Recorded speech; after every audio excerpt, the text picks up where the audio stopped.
다음은 서울 성북을 출신의 더불어민주당 김남근 의원 나오셔서 질문해 주시기 바랍니다.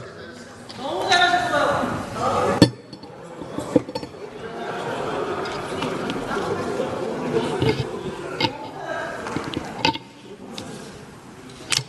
예, 존경하는 국민 여러분, 존경하는 우원식 의장님과 주호영 부의장님, 동료 선배 여러분, 서울 성북을 김남근 국회의원입니다.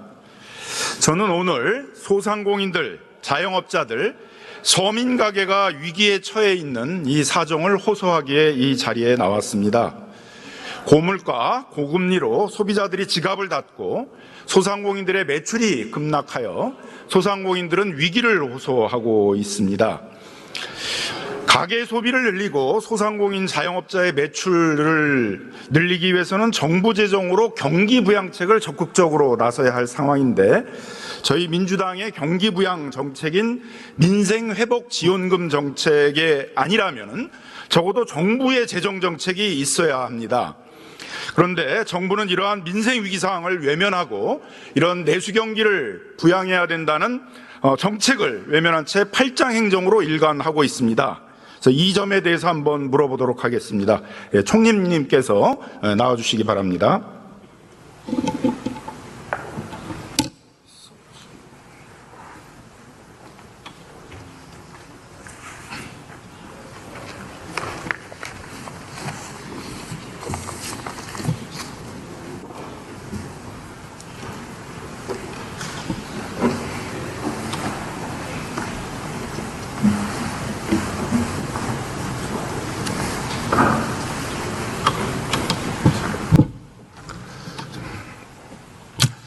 자, PPT 이쪽을 좀 보여주시기 바랍니다. 자, 총리님, 작년에 폐업을 한 소상공인들의 숫자가 얼마나 되신지 아십니까? 지금 우리 의원님께서 보여주셨네요. 98만 개. 알고 있었습니까? 예, 지금은 한 100만 개가 좀 넘고요. 그 역대 최대라는 것도 알고 계십니까? 예, 그 대신에 한 130만 개 정도의 새로운 소상공인들이 다시 생기는 지금 그런 순환 과정을 겪고 있습니다. 근데 이제 폐업을 하고 싶어도 만일 폐업을 하게 되게 되면 금융기관들이 그동안 이제 빚을 지고 있는 거에 대해서 한꺼번에 원리금을 다 상환하라고 하기 때문에 폐업을 못하고 있는 그런 자영업자들도 많이 있습니다. 한번 PPT 3쪽을 보여주시기 바랍니다. 나와 있는 것처럼 폐점을 하려고 해도 그런 폐점 비용 또 대출을 한꺼번에 갚으라고 그러니까 이것을 폐업하기가 어렵다 이렇게 호소하고 있는 자영업자들이 많이 있습니다. 이런 내용들도 알고 있습니까? 네, 잘 알고 있고요. 그래서 지금 기재부에서 소상공인 자영업에 대한 대책을 계속 지금 보완해 가면서 만들고 있습니다. 그 안에는 지금 의원님께서 걱정하신 바로 그런 폐업을 하기 위해서 들어야 하는 비용을 직접 재정에서 지원하는 그런 정책도 같이 쓰고 있다는 말씀을 드리겠습니다. 폐업이 이렇게 역대 최대이고 또 폐업을 하고 싶어도 못하는 자영업자도 많은 그런 상황이라면 적어도 이런 자영업자들을 겨냥을 해서 내수경기를 부양하기 위한 어떤 대책이 있어야 되지 않겠습니까? 지금까지 정부가 이 내수경기를 부양하기 위해서 소상공인들 매출을 하기 위해서 한 정책이 어떤 게 있습니까? 그동안 여러 정책들이 있습니다. 여러 정책 어떤 게 있습니까? 좀 말씀을 좀 드리겠습니다. 하나만 특징적인 거 하나 명확히 한번. 특징적인 거는 우선 그 소상공인과 자영업들의 금융 부담, 그 고금리에 따른 금융 부담을 줄이기 위해서 높은 금리의 그런 그 빚을 쓴 거를 전환시켜준다든지. 네, 총님 잠깐만. 그런 거. 그 다음에 아까 말씀대로 결국 구조조정을 할 수밖에 없는 그런 분들에 대해서 구조조정이 원활히 이루어지도록 그 여러 가지 그 폐업에 관련된 비용도 같이 들이면서 새로운 산업으로 가기 위해서 컨설팅 같은 거를 해드리는 그런 비용들, 그리고 단기적으로는 여러 가지 그 코스트 면에서 비싼 그런 것들을 보이는 뭐 전기요금 이런 그 3종 세트에 대한 걸 하고 있고요. 우선 또 소비를 늘리기 위해서. 총님, 제가 물어본 건 그게 아니고 부담을 낮춰주는 정책이 아니라 매출을 늘리는 정책을 한 게 있냐 이거예요. 그러니까요. 그건 다 부담을 낮춰주는 정책이잖아요. 부담을 뭐 전기료를 낮추고 뭐 이런 부담을 낮추고 부담을 늦추는 것도 중요하고요. 이런 매출을 늘리는 정책을 이런 한 게 매출을 늘리는 거는 예를 들면 온누리 상품권을 더 활성화하기 위한 여러 가지 조건 완화시키고 동행 축제 같은 거를 하고 또 그 전통시장 편의를 위해 이런 그 아케이드나 주차장 건립을 해가지고 저 소비자들이 이 전통시장에 더 잘 올 수 있도록 하는 거, 이런 배송 서비스를 지원하는 거, 예. 또 소상공인이 희망하는 예, 그거 그런 잊지 마시고. 플랫폼에 입점하는 거, 이런 것들이 총리님 읽지 마시고. 예. 아니 제가 그런 찔끔찔끔한 정책으로 얼마나 경기 부양이 되겠어요. 그건 좀 아니, 무책임한 대책 아닙니까? 찔끔찔끔한 정책이 자, 아니고 제가 이제 말씀드려 볼게요. 지금 총리님 답변한 걸 계속 보면 뭐냐면 수출이 잘 되고 있기 때문에 수출 대기업이 돈을 많이 벌면 조만간 중소상공인이나 가게에도 혜택이 돌아가는 소위 낙수 효과가 있을 것이기 때문에 나아질 거다, 이제 이런 얘기인 것 같습니다. 그런 얘기는 이명박 정부에서도 비슷한 정책이 있었어요. 수출 대기업들이 돈을 많이 벌게 해주겠다고 하면서 고환율 정책을 쓰고 법인세 감세 정책을 쓰고 이런 정책들을 추진한 거 알고 계시죠? 네, 알고 있습니다. 그럼 성공했으니까 중요한 수출 대기업들이 돈을 벌었어요.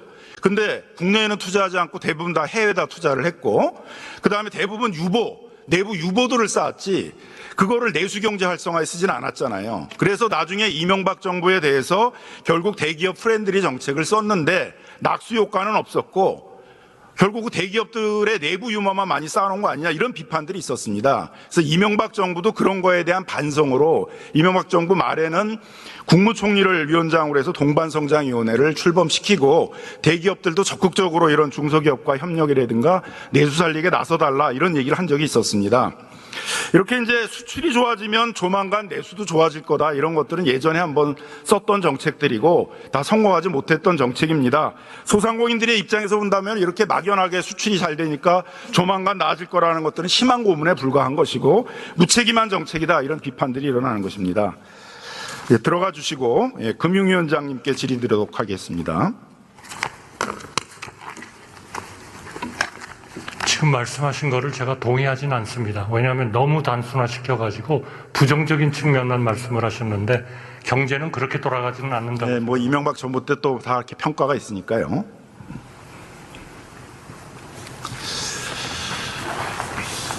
자, 티몬 UMF 사태에 대해서 정부의 공동 책임에 대해서 이제 총리님이 인정하기 어렵다, 이렇게 말씀을 하셔서 물어보도록 하겠습니다. PPT 4쪽을 보여주시기 바랍니다. 티몬 UMF에 대해서 2022년 6월 달에 금감원과 그 티몬이 이제 경영 개선 협약을 했어요. 그때도 티몬이 위험하다고 생각을 했기 때문에 미정산 판매 대금에 대해서 별도로 신탁을 하라, 이렇게 이제 하는 것은 알고 계시죠? 예. 2년 동안 티몬이 안 지켰습니다. 그러면 금감원은 그동안 뭐 했습니까? 금융위원회는 뭐 했습니까?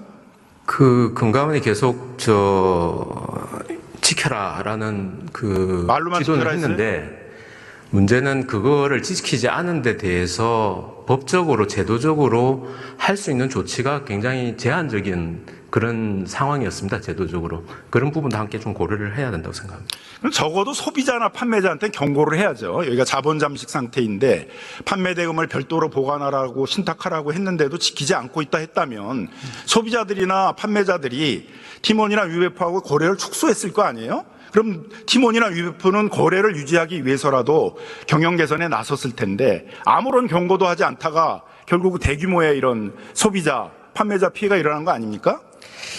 근데 당연히 좀 알리는 부분이 필요했을 수도 있는데 실제 그 상황에서 이 회사가 어렵다라는 걸 공개적으로 알렸을 경우에 오히려 거기에 그 들어가 있는 입지업체들이 다 빠져나가고 소비자들이 다 빠져나가게 되면은 오히려 더 위기를 초래하는 부분도 있습니다. 그래서 그런 부분까지 같이 그래서 고려했을 거라고 생각합니다. 금감원에 대해서 그 감독을 받아야 될 금융기관에 대해 부실 여부만을 감독을 하지 소비자 보호 차원의 감독을 하지 않기 때문에 소비자 보호 관점에서의 감독을 해야 되는 금융소비자보험이 따로 설립돼야 된다, 이런 비판이 있는 것입니다. 옛날에 동양 증권 사태 때도 마찬가지였고 이번 티몬 UMF 사태 때도 소비자 보호 관점의 감독은 없고 오로지 티몬이 부실화될 우려만을 하기 때문에 이런 대규모 소비자, 판매자 피해 사태가 일어난 것입니다. 그래서 정부도 책임을 져야 될 사안이라는 것이고 정부가 책임을 져야 될 사안이기 때문에 여기에 피해를 보신 중소기업, 소상공인들의 지원에 있어서도 정부 책임을 감안해서 지원하는 금리에 있어서도 4% 5%가 아니라 정부가 그 금리 차이를 재정으로 보존해가지고 2%대의 정책금융을 하라고 저희 야당이 요구를 한 것이고, 그걸 받아들여서 소상공인진흥공단하고 중소기업진흥공단에서 하는 대출은 2%로 낮췄어요. 문제는 그 액수는 얼마 안 되고 대부분은 신용보증기금과 중소기업은행이 하는 대출을 이용해야 되는데 그거는 여전히 5%대라 이거예요. 그러니까 그거에 대해서도 정부 책임을 인정하고 재정 지원을 통해 가지고 2%로 낮춰라, 이런 얘기들을 지금 하고 있는 것입니다. 지금 신보와 기현이 당초 했던 것보다 보증료를 0.5% 낮추고 금리도 낮췄기 때문에 사실상 그 할 수 있는 또는 일부는 적자 요인까지 가지고 최대한으로 지원하고 있다는 말씀을 드리겠습니다. 네, 들어가 주시고요. 예, 총님 다시 나와 주십시오.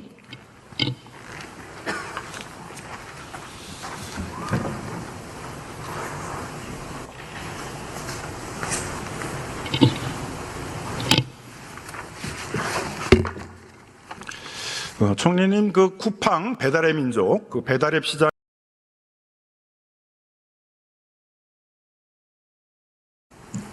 제가 정확한 숫자는 모르겠습니다. 대충 뭐 얼마 정도일 거라고 생각하세요? 매출액 대비 얼마 정도라고 생각하세요? 제가 모르는 거를 섣불리 말씀드리기는 어려울 것 같습니다. 그거는 지금 자영업자들이 가장 갖고 있는 가장 핵심적인 사안인데 그걸 모르신다 그러시면 좀 어려울 것 같은데 9.8%입니다.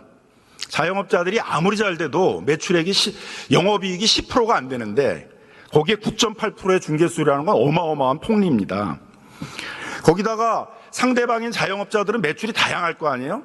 뭐 3억 이하의 영세 상인들도 있을 거고 뭐 중소상인도 있을 거고 이럴 텐데 그걸 다 획일적으로 9.8%라고 하는 것들은 시장 원리에도 맞지 않는 것입니다. 어떻게 생각하세요, 총리님은? 획일적으로 9.8%의 고수수료를 전부 영세상인에도 똑같이 받고 있는 것에 대해서는? 글쎄요, 그 필요한 그러한 필요성이 있다면 그거는 우리가 지금 쿠팡이라는 개인 기업에 대해서 내려라, 내리지 말라 하는 그런 명령을 내리는 그러한 그 규정은 없으니까 결국은 그 쿠팡의 서비스를 받는 분들에 대한 그러한 그 지원이라 할까요? 이런 쪽을 좀 도와야 되겠죠. 예, PPT 7쪽을 좀 보여주시기 바랍니다. 예, 과거에 신용카드 수수료도 다 획일적으로 똑같이 받았는데 그 뒤에 이제 그 문재인 정부에서 그런 자영업자들의 어려움들을 고려를 해가지고 신용카드 회사들과의 어떤 사회적 합의하고 정책을 통해 가지고 영세 상인들에 대해서는 0.5%, 그러니까 일반 그 수수료의 4분의 1 정도 수준으로 받고 있고 중소상인에 대해서는 2분의 1 정도로 받고 있습니다. 이런 게 합리적인 거 아닙니까? 상대방 매출액의 실적에 따라서 다양한 수수료가 있어야지 어떻게 영세상인에 대해서도 똑같이 9.8%의 그런 고수수료를 받을 수가 있습니까? 이렇게 수수료를 내리라는 게 아니에요. 상대방의 실정에 따라서 다양한 수수료가 만들어질 수 있도록 정책을 펴야 되는 거 아니냐는 걸 묻는 겁니다. 그러니까 정부가 그거를 권고는 할 수 있고 그렇게 권고했습니까? 그렇게 하면 어떻게 했느냐 하는 거는 모르겠지만 개인 기업이 운영을 하고 있는 거를 정부가 그 수수료를 내려라 올려라 하는 것은 안 맞다고 생각합니다. 정부가 해야 한다면 그러한 그 수수료의 적용을 받고 있는 그 분들에 대한 정부가 타겟을 해가지고 지원을 하는 그런 방안을 생각해야 된다고 생각합니다. 바로 이제 정부가 그런 식으로 자율 규제의 도구마에 빠져가지고 쿠팡하고 배민 스스로 해결하라 그러니까 결국은 아무 해결도 하지 않은 상태 속에서 정산 주기를 갖다가 2달씩이나 잡고 그 상에 자기들끼리 돈놀이 하다가 이런 TMF 사태 같은 것들이 터진 겁니다. 자영업자들은 지금 9.8%라고 그러게 되면 도저히 감내하기가 어려워가지고 폐업을 하겠다고 이렇게 나서고 있는데 정부의 태도가 계속 자율적으로 해결하라 그러니까 무책임한 정부다, 이런 비판들을 듣게 되는 것입니다. 그렇지 않죠. 그 어려운 분들에 대한 지원을 정부가 계속 직접 하고 있는 것이고 문제는 그러한 자율적으로 시장에 의해서 하고 있는 것들을 정부가 올려라 내려라 이렇게 얘기하는 것은 원칙에 안 맞다 하는 말씀. 올려라 내려라 하는 것들이 아니라 그 실정에 맞게 다양한 수수료가 책정되도록 하라는 것입니다. 다양한 하라는 것도 그거는 그 기업이 알아서 경쟁에 따라서 하는 것이죠. 어떻게 정부가 명령을 합니까? 우리 총리님이 얘기하는 이런 무책임한 대책 때문에 지금 자영업자들이 악소리가 나고 있는 겁니다. 그게 바로 원칙을 지키는 겁니다. 네. 총리님처럼 그렇게 하게 되면 자영업자 다 죽습니다. 죽지 않습니다. 다 죽습니다. 자영업체를 돕는데 무책임한 행정 때문에 지금 다 죽고 있는 거예요. 의원님처럼 말씀하시면 그게 바로 희망 고문을 하는 겁니다. 자, 그걸 주실 수 밀어넣어주는데 어떻게 공정거래위원장님에게 묻겠습니다. 공정거래위원장님 나와주시죠. 결정을 실질이 무너지는데 그걸 다 자유주의 바꾼 거 아니에요? 나중에 질문해 주세요.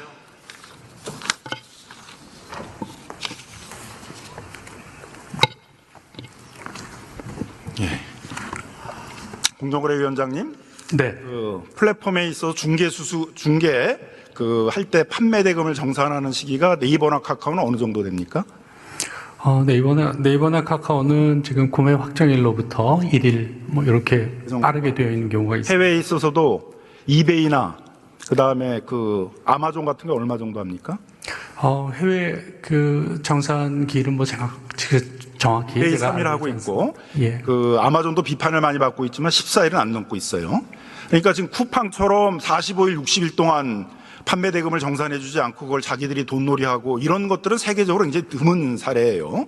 그런 또 쿠팡을 갖다가 정부가 그대로 방치를 해놓으니까 그걸 따라서 티몬하고 유메프가 하다가 티몬하고 유메프가 뭐 70일씩 돈을 정산해주지 않고 자기 돈 굴리다가 이런 사태가 발생한 것입니다. 다 이렇게 정부가 자율규제 하면서 쿠팡이나 티몬이나 배민이 스스로 해결하라고 그러니까 스스로 해결하지 않고 이렇게 있다가 이런 대규모 사태가 발생하는 거 아니에요?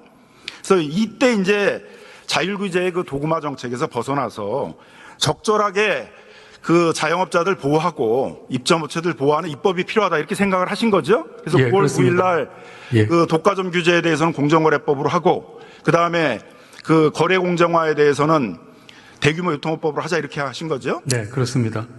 자, 그런데 그러면 독점 규제의 가장 핵심적인 건 뭐냐 하게 되면은 플랫폼들은 급속하게 빠르게 변하기 때문에 사후적으로 법 위반을 발견해가지고 조사하는데 뭐 7년도 걸리고 하니까 사전에 지정하자는 거였잖아요.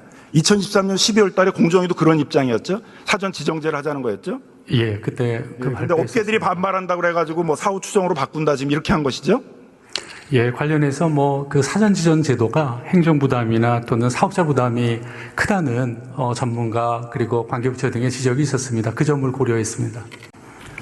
이제 업체 얘기만 듣지 말고 악소리 나는 자영업자 얘기도 들어야죠. 입점업체 얘기도 들어서 그러기 위해서 입법을 해야지 그게 신뢰가 가는 거지. 업계 반발 얘기만 듣고 입법을 하니까 그런 입법들을 누가 신뢰할 수 있겠어요.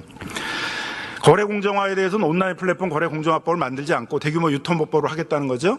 그렇습니다. 2021년 말에 이거 PPT 한번 보여주십시오. 2021년 말에 공정거래위원회가 그때는 온라인 플랫폼 거래 공정화법을 공정거래위원회 입법으로 추진하면서 네. 대규모 유통법으로 하자고는 업계를 대변하는 의원님들의 입장에 대해서 6가지로 반박을 한 게 있어요.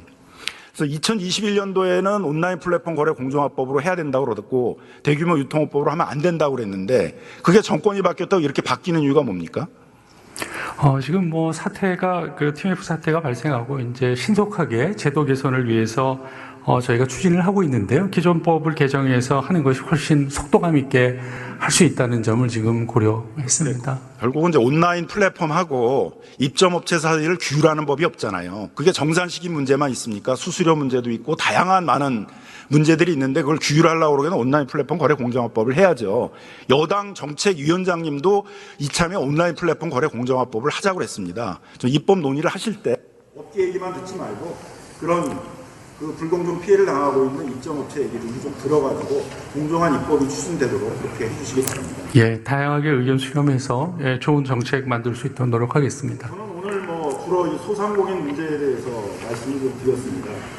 특히 쿠팡, 배민과 같이 배달앱 시장을 장악하고 있는 1, 2 업체들이 사실상은 담합해서 9.8%의 고율의 수수료를 받고 있고 다른 나라에서는 찾아보기도 어려운 정산 시기를 2달씩이나 정산 안 해주고 하고 있는 이런 횡포를 부리고 있는데도 윤석열 정부가 계속 자율규제 도구마만 외치면서 이걸 방치하는 바람에 대규모 피해가 일어난 거에 대해서 한번 깊이 반성하시고 진짜 억울한 자영업자들, 힘든 가게들 생각하셔가지고 좀 더 공정하고 경제적 약자들을 위로하는 그런 입법을 추진할 수 있도록 정부도 적극 나서주시기 바랍니다. 네, 잘 알겠습니다.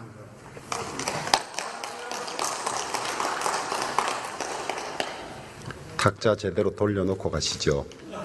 김남근 의원님 탁자원 이치로.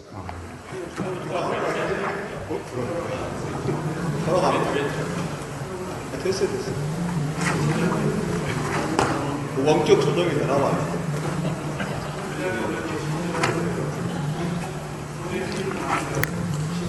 예, 김남건 의원 수고하셨습니다.